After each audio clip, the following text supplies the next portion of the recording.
Hello friends, good evening. Welcome to Smile Talk paramedical channel. Friends, ಹೇಗಿದ್ದೀರಿ ಎಲ್ಲರೂ? ಇವತ್ತು ತಾರೀಕು ನೋಡಿ 20/8/2026. ಇವತ್ತು ಒಂದು ಗುಡ್ ನ್ಯೂಸನ್ನು ನಮ್ಮ GNM ನರ್ಸಿಂಗ್ ಬೋರ್ಡ್ನವರು ಕೊಟ್ಟಿದ್ದಾರೆ. ಯಾರ ಬಗ್ಗೆ ಅಂತಂದರೆ, ಯಾರು ಈಗಾಗಲೇ ಎಕ್ಸಾಮನ್ನು ಬರೆದಿದ್ರಿ, ಸಪ್ಲಿಮೆಂಟ್ರಿ ಎಕ್ಸಾಮನ್ನು ಬರೆದಿದ್ರಿ, ಅಟೆಂಡ್ ಮಾಡಿದ್ರಿ ಅಂಥವ್ರುಗಳಿಗೆ ಈಗ ಜಸ್ಟ್ ಒಂದು 15-20 ಮಿನಿಟ್ಸ್ ಹಿಂದ್ಗಡೆ ರಿಸಲ್ಟನ್ನು ಡಿಕ್ಲರೇಷನ್ ಮಾಡಿರುವಂಥದ್ದು ಆಫಿಷಿಯಲಿ ಅನೌನ್ಸ್ಮೆಂಟ್ ಮಾಡಿದ್ದಾರೆ.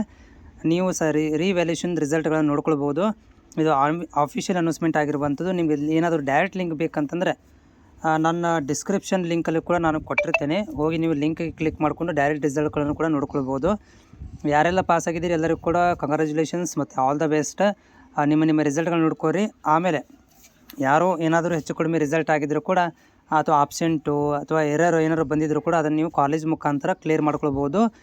ಬೋರ್ಡ್ನವರಿಗೆ ಇಂಟಿಮೇಟ್ ಮಾಡಿದರೆ ಅವ್ರು ಏನು ಮಾಡ್ತಾರಪ್ಪ ಅಂತಂದರೆ, ನಿಮ್ಮ ರಿಸಲ್ಟ್ಗಳನ್ನು ಕ್ಲಿಯರ್ ಮಾಡಿಕೊಡ್ತಾರೆ. ಅದು ಕಾಲೇಜ್ ಮುಖಾಂತರ ನೀವು ಅದನ್ನು ಮೇಲ್ಗೆ ಮಾಡಿಸ್ಕೊಳ್ರಿ. ಅಂದರೆ ಈಗ ಆಬ್ಸೆಂಟ್ ಅಂತ ಬಂದಿರುತ್ತೆ, ಅಥವಾ ಅಲ್ಲಿ ಡಾಟಾ ಮಿಸ್ಸಿಂಗ್ ಆಗಿರುತ್ತೆ, ಅಥವಾ ನೋ ಡಾಟಾ ಫೌಂಡ್ ಅಂತ ಬರ್ತಾ ಇದ್ದರೆ ಟೆನ್ಷನ್ ತೊಗೊಳ್ಳೋಂಥ ಅವಶ್ಯಕತೆ ಇಲ್ಲ. ಈಗ ಅಪ್ಡೇಟ್ ಆಗ್ತಾ ಇದೆ, ಹೋಗ್ತಾ ಅಪ್ಡೇಟ್ ಆಗ್ತಾ ಹೋಗುತ್ತೆ. ಬಟ್ ರಿಸಲ್ಟ್ ಅಂತೂ ಡಿಕ್ಲರೇಷನ್ ಆಗಿದೆ. ನಿಮ್ಮ ರಿಸಲ್ಟ್ಗಳನ್ನು ನೀವು ನೋಡ್ಕೊಳ್ಬೋದು.